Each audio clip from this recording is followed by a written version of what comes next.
Alright, so I'm Malaika King Albrecht. I'm an editor of an online magazine called Red-Headed Stepchild. We only accept poems that have been rejected elsewhere. And actually, you would think that that would be a small market, but any writer knows that's a large market. We all collect rejections. So instead of it being something that was easy to do, we got thousands of poems, and we now have supposedly another magazine that specializes in just our rejections called Bastards of Red-Headed Stepchild, which I'm pretty proud of.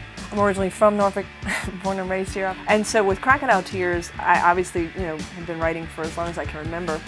And Stan saw one thing, he said, oh, this would make a good song. So a lot of times I do like listening to music because it does bring that musicality, the rhythm into your writing. I mean, the thing about the tools of a writer is that, it's everyday tools. Most people communicate, use words. And I think that sometimes you can read a poem and know kind of what I was listening to. I would definitely say I have Iggy Pop poems that have been influenced. Nothing near as good, but.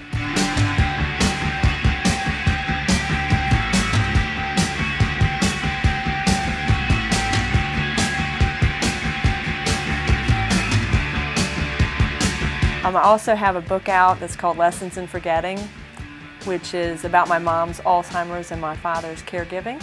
This came out through Main Street Rag, and I am deeply appreciative of them for doing it. They've worked with me really well and keep putting out more copies of it, which is it's now in its second printing because it sold out of its first printing.